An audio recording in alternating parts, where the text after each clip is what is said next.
India کے شہر آگرہ میں مغل امپائر کے آرکیٹیکٹس کا ایک ایسا شاہکار موجود ہے جس کو آج پوری دنیا تاج محل کے نام سے پہچانتی ہے۔ 42 ایکڑ پر پھیلا دور سے ہی چمکتا ہوا یہ مقبرہ جہاں اپنے اندر خوبصورتی کے باغیچے سجائے ہوئے ہے، وہیں اس کے اوپر غم اور اداسی کے کئی بادل ابھی تک منڈلا رہے ہیں۔ زیم ٹی وی کی ویڈیوز میں ایک بار پھر سے خوش آمدید۔ ناظرین، لگ بھگ 400 سال پہلے بنائی جانے والی یہ خوبصورت بلڈنگ جہاں اپنے دور کی سب سے بڑی اور سب سے شاندار بلڈنگ ہوا کرتی تھی، وہیں آج اس کو دنیا کا 7واں عجوبہ بھی مانا جاتا ہے۔ اس عالیشان اسٹرکچر کو بنانے میں 20,000 مزدوروں نے دن رات خون پسینہ بہایا، اور وہ بھی 1 یا 2 سالوں تک نہیں بلکہ پورے 22 سالوں تک۔ اگر آج کے دور میں اس کی قیمت کا اندازہ لگایا جائے تو سنگ مرمر کا یہ انمول مقبرہ حیرت انگیز طور پہ $1 بلین یعنی 7,500 کروڑ روپیوں سے بھی زیادہ مہنگا ہے، کیونکہ اس بلڈنگ میں مغل آرکیٹیکٹس نے اپنے ہنر کی کئی ایسی نشانیاں چھوڑی تھیں جن کی دنیا کے ٹاپ انجینئرز بھی آج تک تعریف کرتے ہیں۔ اس بلڈنگ کو ایسے ڈیزائن کیا گیا کہ جب مین گیٹ کے پیچھے سے اس کو دیکھا جاتا ہے تو یہ کافی بڑی لگتی ہے، لیکن جیسے ہی مین گیٹ کی طرف بڑھا جاتا ہے تو آٹومیٹیکلی اس کا سائز چھوٹا ہوتا جاتا ہے۔ دماغ کو چکرا دینے والی یہ کوئی پہلی ٹرک نہیں تھی جو مغل آرکیٹیکٹس نے استعمال کی ہو۔ اس کے گرد چاروں میناروں کو بالکل سیدھا کھڑا نہیں کیا گیا، بلکہ یہ مینار باہر کی طرف تھوڑا جھکے ہوئے ہیں، کیونکہ اگر ان کو سیدھا کھڑا کیا جاتا تو دور سے دیکھنے پر یہ اندر کی طرف جھکے ہوئے لگتے، جیسا کہ ان مسجدوں میں آپ دیکھ سکتے ہیں۔ ان میناروں کو باہر کی طرف جھکانے کا ایک اور ریزن بھی تھا، اور وہ یہ تھا کہ خطرناک ارتھ کوئک کی صورت میں اگر یہ مینار گرے بھی تو یہ باہر کی طرف گر کر تاج محل پر ایک آنچ بھی نہ آنے دے۔ لیکن آخر ماجرا کیا تھا کہ اس کو بنانے والے کسی صورت میں اس پر ایک خراش بھی برداشت نہیں کر سکتے تھے۔ تاج محل کے وہ کون سے راز تھے جن کو 400 سال پہلے چھپانے کی کوشش کی گئی تھی، اور جب اس دور میں کنکریٹ یا اسٹیل ہی نہیں ہوا کرتا تھا تو آخر اس عالیشان مقبرے اور اس پر موجود 40 میٹر اونچے ڈوم کو کیسے بنایا گیا؟ یہ سب اور اس سے بھی زیادہ آپ جان سکیں گے آج کی اس اسپیشل ویڈیو میں۔ ناظرین، یہ معاملہ اسٹارٹ ہوا تھا سن 1607 میں، جب انڈیا اور پاکستان کے اس خطے میں مغل امپائر کا ہولڈ ہوا کرتا تھا۔ اس دن مغل شہنشاہ کا سب سے چھوٹا بیٹا شہاب الدین محمد خرم 15 سال کا ہو چکا تھا، اور اسی کی سیلیبریشن کے لیے آگرہ فورٹ میں ایک عالیشان پارٹی رکھی گئی تھی۔ خرم مغل شہنشاہ کو سب سے زیادہ عزیز تھا، اسی وجہ سے اس کے ہر جنم دن پر اس کو ہیرے جواہرات اور سونے سے تولا جاتا تھا، یعنی جتنا وزن شہزادے خرم کا ہوتا تھا اتنا ہی خزانہ اس کے نام کر دیا جاتا تھا۔ لیکن اس جنم دن پر کچھ اور بھی خاص ہونے والا تھا۔ مغل شہنشاہ نے شہزادے خرم کی شادی اپنے ایک وکیل کی بیٹی کے ساتھ کر دی جس کو ممتاز محل کے نام سے جانا جاتا ہے۔ ممتاز اور خرم کو پہلے دن ہی ایک دوسرے سے بے انتہا محبت ہو چکی تھی، اور اس وقت یہ کسی کو بھی معلوم نہیں تھا کہ اس محبت کا بول بالا ہمیشہ کے لیے رہنے والا ہے۔ اگلے 10 سالوں تک شہزادے نے کئی جنگیں لڑیں اور ان میں بھرپور کامیابی بھی حاصل کی۔ اسی وجہ سے شہنشاہ نے خوش ہو کر ان کو شاہ جہاں کے لقب سے نوازا، جس کا مطلب ہے دنیا کا بادشاہ۔ شاہ جہاں کی ٹوٹل 6 بیویاں تھیں جو آگرہ فورٹ کے حرم میں ہی رہتی تھیں۔ ان 6 میں سے شاہ جہاں سب سے زیادہ محبت ممتاز سے کرتے تھے، اور یہی وجہ تھی کہ ان کا زیادہ تر وقت ممتاز محل کے ساتھ ہی گزرتا تھا۔ وقت تیزی سے گزرتا جا رہا تھا، اور 4 سالوں کے بعد یعنی 1621 میں مغل شہنشاہ اچانک چل بسے۔ شاہ جہاں جو پہلے ہی مغل امپائر میں خاصا فیمس ہو چکا تھا اور جو شہنشاہ کا چہیتا بیٹا بھی تھا، 1628 میں یعنی باپ کی موت کے 7 سالوں بعد اس نے شہنشاہ کی گدی سنبھال لی۔ پوری مغلیہ سلطنت اپنے نئے شہنشاہ سے بے حد خوش نظر آتی تھی۔ یہ وہ پیریڈ تھا جب مغل امپائر اپنے پورے عروج پر تھی، یعنی پورے انڈیا پاکستان کے ساتھ ساتھ افغانستان کے بھی کئی حصوں میں مغلیہ سلطنت کا راج ہوا کرتا تھا۔ سارے فیصلے شاہ جہاں خود کرتا تھا، جبکہ ممتاز محل پیچھے رہ کر شاہ جہاں کو مشورے دیا کرتی تھی۔ لیکن کسی کو بھی اس بات کا علم نہیں تھا کہ یہ خوشیاں عنقریب ماتم میں بدلنے والی ہیں۔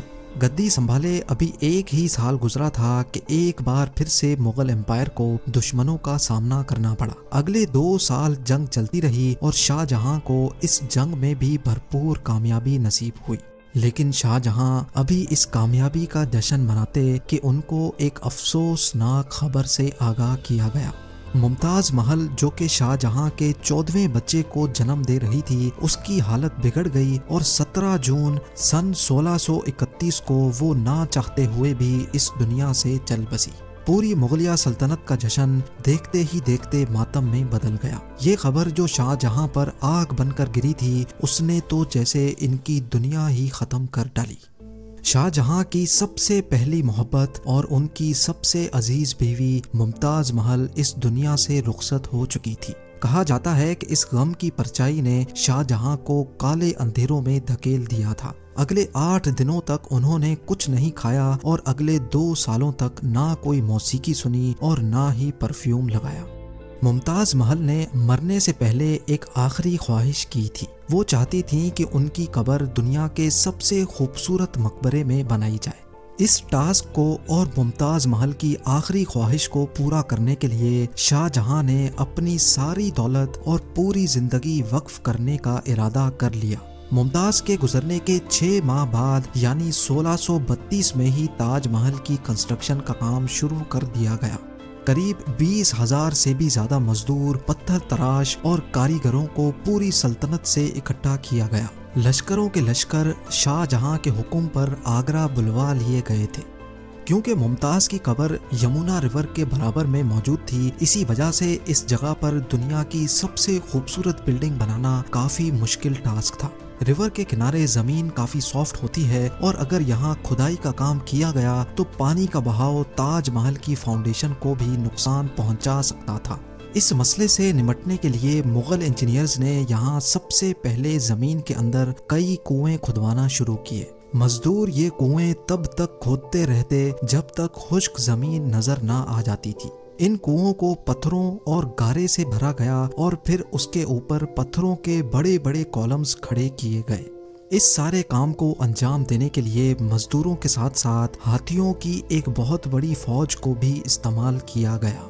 مغل انجینئرز کی یہ ٹرک کام کر چکی تھی اور اب ایک ایسی مضبوط فاؤنڈیشن تیار تھی جو نرم زمین پر بھی فولاد بن کر کھڑی تھی۔ فاؤنڈیشن کے بعد اب باری تھی ایک ایسے بلڈنگ ڈیزائن کی جو آج سے پہلے کسی نے بھی نہ دیکھا ہو، ایک ایسا ڈیزائن جو پچھلے سارے ریکارڈ توڑ ڈالے۔ تاج محل کے ڈیزائن کا آئیڈیا شاہ جہاں نے اپنے باپ دادا کے مقبروں سے لیا تھا۔ باپ کے مقبرے سے میناروں کا آئیڈیا لیا گیا، دادا کے مقبرے سے بلڈنگ کور کا آئیڈیا لیا اور اپنے انکل کے مقبرے سے ڈوم کا آئیڈیا لیا تھا۔ اور جب ان سب کو کمبائن کیا گیا تو ایک شاندار اور عالی شان ڈیزائن ابھر کر سامنے آیا۔ بلڈنگ کے اسٹرکچر کو بنانے کے لیے لاکھوں نہیں کروڑوں اینٹیں موقع پر ہی بیک کی گئیں۔ یہ سب اتنا آسان نہیں تھا اور اس میں لا تعداد پیسے بھی بہائے جا رہے تھے۔ ہر گزرتے دن شاہی خزانہ تیزی سے خالی ہوتا جا رہا تھا، لیکن شاہ جہاں کو کسی چیز کی پرواہ نہیں تھی، بس ان کو یہ کام ہر قیمت پر کمپلیٹ کرنا تھا۔ کہا جاتا ہے کہ تاج محل کی کنسٹرکشن میں اتنے زیادہ لوگ لگائے گئے تھے کہ ان کی وجہ سے آس پاس کے علاقوں میں کھانا پینا ختم ہو گیا تھا۔ 20,000 مزدوروں اور کاریگروں کی ڈیمانڈ پوری کرنے کے لیے شاہ جہاں نے آس پاس کے تمام علاقوں سے اناج آگرہ منگا لیا تھا۔ کئی سالوں کی محنت کے بعد بلڈنگ کا اسٹرکچر کمپلیٹ ہو چکا تھا اور اب باری تھی اس کو سنگ مرمر سے سجانے کی۔ یہ سنگ مرمر آگرہ سے 400 کلومیٹر دور راجستھان سے منگایا جانا تھا، کیونکہ یہاں کا مکرانہ ماربل آج تک دنیا کا فائنسٹ ماربل مانا جاتا ہے۔ شاہ جہاں نے تاج محل کے لیے پورا مکرانہ ماربل ریزرو کر لیا تھا، یعنی جب تک تاج محل کی ڈیمانڈ پوری نہیں ہو پائے گی تب تک کسی کو بھی یہ ماربل خریدنے کی اجازت نہیں تھی۔ 1000 ہاتھیوں کی مدد سے ہزاروں ٹن وزنی ماربل راجستھان سے آگرہ منگایا گیا۔ تاج محل کا یہ خوبصورت ڈوم اتنا بڑا ہے کہ اس کا اندازہ صرف آنکھوں سے دیکھ کر ہی لگایا جا سکتا ہے۔ آج کل اس طرح کے ڈوم بڑی آسانی سے اسٹیل اسٹرکچر پر بنائے جا سکتے ہیں، لیکن 400 سال پہلے 40 میٹر اونچے ڈوم کو بنانے میں ان کے پاس صرف پتھروں کا ہی سہارا تھا۔ اس ڈوم کو بنانے میں مغل انجینئرز نے جو اسٹریس کیلکولیشن کی تھی اس کی آج کے انجینئرز بھی بہت تعریف کرتے ہیں۔ تاج محل کی فنیشنگ کے لیے اس کو پیٹرا ڈورا یا پرچن کاری سے ڈیکوریٹ کیا جانا تھا۔ پیٹرا ڈورا ایک ایسی کلاکاری کو کہا جاتا ہے جس میں قیمتی پتھر کو ماربل کے اندر تراش کر لگایا جاتا ہے۔ ماربل کو بڑی مہارت اور باریکی سے قیمتی پتھر کی شیپ کے حساب سے تراشا جاتا ہے اور پھر اس میں پتھر کو گلو کے ذریعے چپکایا جاتا ہے۔ تاج محل پر استعمال ہونے والی گلو کوئی عام گلو نہیں تھی۔ کافی ریسرچ اور لیبارٹری ٹیسٹ کے بعد معلوم پڑا کہ یہ گلو شیرہ، لیمن جوس اور سنگ مرمر پاؤڈر کو ملا کر بنائی جاتی تھی۔ وہی سیم گلو آج بھی تاج محل کی رینوویشن کے لیے استعمال کی جاتی ہے۔ تاج محل کی خاص باتوں میں ایک بات یہ بھی ہے کہ یہ دن میں 4 مرتبہ اپنے رنگ بدلتا ہے۔ سورج نکلنے سے پہلے یہ بالکل بلیک شیڈ دیتا ہے، سورج نکلنے کے بعد یہ لائٹ یلو اور پنک شیڈ دیتا ہے، جبکہ دوپہر کے وقت تاج محل کی خوبصورتی کا نیا رخ دیکھنے کو ملتا ہے، نیلے آسمان پر جیسے موتی چمک رہا ہو، اور سن سیٹ کے وقت یہ پوری بلڈنگ گولڈن کلر کی دکھائی دیتی ہے۔ پورے 22 سالوں کے بعد سن 1654 میں تاج محل کی کنسٹرکشن کا کام مکمل کر لیا گیا۔ شاہ جہاں اپنی بیگم کی یاد میں دنیا کا سب سے خوبصورت مقبرہ بنانے میں کامیاب ہو چکا تھا۔ شاہ جہاں نے اس عالی شان عمارت کا نام اپنی پسندیدہ بیوی کی یاد میں ہی رکھا۔ ممتاز محل سے اس کا نام تاج محل رکھ دیا گیا۔ ہر سال شاہ جہاں ممتاز کی برسی پر یمنا ریور کے ذریعے تاج محل پر جایا کرتے تھے۔ یہ تاج محل کی ایسی انٹرنس تھی جس کو صرف شاہی خاندان کے لیے ہی بنایا گیا تھا۔ اس انٹرنس کی دیواروں پر دلکش نقاشی کا کام کیا گیا تھا جو شاید صرف شاہی آنکھوں کے دیکھنے کے لیے ہی کیا گیا تھا۔ شاہ جہاں کا یہ مہنگا ترین پروجیکٹ کمپلیٹ تو ہو چکا تھا، لیکن اس نے مغلیہ سلطنت کو تباہی کے کنارے پر لا کھڑا کیا۔ 4 سالوں کے بعد یعنی 1658 میں شاہ جہاں اور ممتاز کے اپنے ہی بیٹے نے شاہی تخت الٹ دیا اور خود مغل امپائر کا شہنشاہ بن گیا۔ شاہ جہاں جو پچھلے 30 سالوں سے اس تخت پر راج کر رہے تھے، اس کو قیدی بنا کر آگرہ فورٹ میں ہی بند کر دیا گیا۔ صرف ایک فیسلٹی ایسی تھی جو شاہ جہاں کو دی گئی، اور وہ یہ تھی کہ جس کمرے میں اس کو بند کیا گیا تھا اس کی کھڑکی سے وہ تاج محل کو دیکھ سکتے تھے۔ 8 سال قید میں رہنے کے بعد 74 ایئرز کی ایج میں شاہ جہاں بھی اس دنیا کو الوداع کر گئے۔ شاہ جہاں کا اب ممتاز سے دوبارہ ملنے کا وقت آ چکا تھا اور ان کو تاج محل میں ہی دفن کر دیا گیا۔ امید ہے زیم ٹی وی کی یہ ویڈیو بھی آپ لوگ بھرپور لائک اور شیئر کریں گے۔ آپ لوگوں کے پیار بھرے کامنٹس کا بے حد شکریہ۔ ملتے ہیں اگلی شاندار ویڈیو میں۔